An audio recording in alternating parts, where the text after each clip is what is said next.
भाभी जरा मेरा टिफिन दे दो, कॉलेज के लिए लेट हो रही हूँ। ये ले बेटी तेरा टिफिन। तभी रमन भी वहां आ जाता है। माँ, तुम अकेले ही सारा काम क्यों कर रही हो? प्रतिज्ञा कहाँ है? तुम्हें उसकी फिटनेस का तो पता है ना, बैकयार्ड में एक्सरसाइज कर रही है। फिटनेस और एक्सरसाइज वगैरह ठीक है, लेकिन उसे घर के काम में तुम्हारी मदद भी तो करनी चाहिए। अरे ठीक है, सीख जाएगी। जब तक मैं हूं तुम्हें किस बात की फिक्र? हाँ। इसके बाद रमन और उसकी बहन दोनों घर से निकल जाते हैं और सास घर के कामों में व्यस्त हो जाती है। वहीं दूसरी तरफ प्रतिज्ञा अपनी एक्सरसाइज पूरी करके थकी हुई गार्डन में ही बैठ जाती है। आज तो पूरे 2.5 घंटे एक्सरसाइज कर ली। Now I am tired. थोड़ी देर आराम करके फिर शाम को योगा करूंगी। प्रतिज्ञा अपने कमरे में जाकर सो जाती है। सुबह से शाम हो जाती है।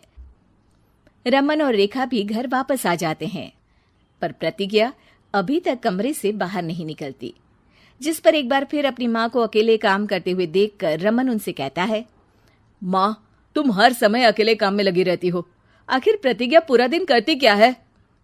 बेटा, वो थक कर आराम कर रही है, आ जाएगी। तुम हाथ मुंह धोकर डिनर करने आ जाओ। रमन बिना कुछ बोले वहां से चला जाता है। थोड़ी देर बाद वो सब डिनर करने बैठते हैं। तभी प्रतिज्ञा भी वहां आ जाती है और डिनर में बने खाने को देखकर बोलती है, मम्मी, ये क्या? सब कुछ तला भुना बनाया है। ऐसा खाना आप सब और मेरी हेल्थ के लिए कितना खराब है। प्रतिज्ञा, तुम खुद कभी माँ की मदद करती नहीं और ऊपर से खाने में नुक्स निकाल रही हो। अरे बहू, हम सबकी हेल्थ के बारे में ही तो सोच रही है।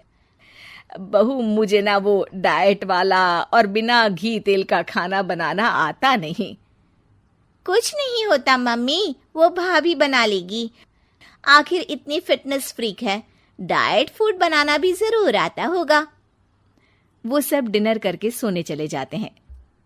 अगली सुबह फिर हमेशा की तरह प्रतिज्ञा अपनी एक्सरसाइज और योगा करने लगती है और उसकी सास घर का सारा काम, जिसे करते हुए अचानक उनकी तबीयत खराब हो जाती है और सीने में दर्द शुरू हो जाता है।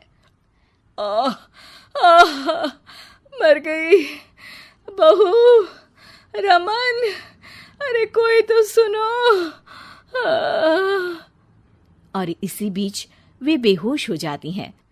सास की आवाज सुनकर प्रतिज्ञा और उसका पति भागते हुए रसोई में आते हैं, जिसके बाद उन्हें लेकर अस्पताल जाते हैं।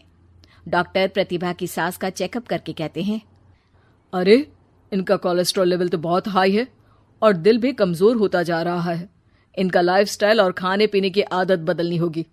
सिर्फ light and non oily food ही खाना है और कुछ समय तक पूरा रेस्ट, साथ में कुछ एक्सरसाइज या योगा करे तो अच्छा रहेगा। पूरी जांच के बाद डॉक्टर उन्हें घर भेज देते हैं। अब घर का सारा काम प्रतिज्ञा को करना पड़ता है, जिससे वो अपनी सास के साथ पूरे घर को डाइट फूड खिलाना शुरू कर देती है। प्रतिज्ञा, ये क्या बेस्वाद और फीका खाना है, मैं ये सब नहीं खाने वाला।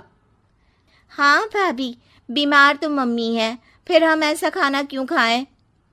प्रतिज्ञा किसी की बात पर कोई ध्यान दिए बिना सास को बढ़िया एक्सरसाइज कराने के साथ कुछ ना कुछ गड़बड़ करते हुए घर का काम करती रहती है। एक शाम रमन प्रतिज्ञा से चाय मांगता है। ये लीजिए, पर मैंने इसमें चीनी थोड़ी कम डाली है। रमन चाय पीता है और तुरंत ही उसे दोबारा कप में पलट देता है। अर्र, कौन सा जहर है? अरे जहां खाने में नमक डालना होता है वहां डालती नहीं और इसमें नमक ही नमक भर दिया। उई माँ, सॉरी, मैं दूसरी चाय बना देती हूँ। अरे रहने दो, तुमसे फिटनेस का ध्यान रखने के अलावा और कुछ नहीं हो सकता। इसके बाद प्रतिज्ञा कपड़े धोने जाती है, जिसमें वो रंगीन और सफेद सब कपड़े एक जगह मिक्स कर देती है, जिससे एक कपड़े का रंग दूसरे पर चढ़ जाता है और उसी वजह से रेखा की नई ड्रेस खराब हो जाती है। भाभी, ये आपने क्या किया? मेरी नई ड्रेस थी, सारी खराब कर दी।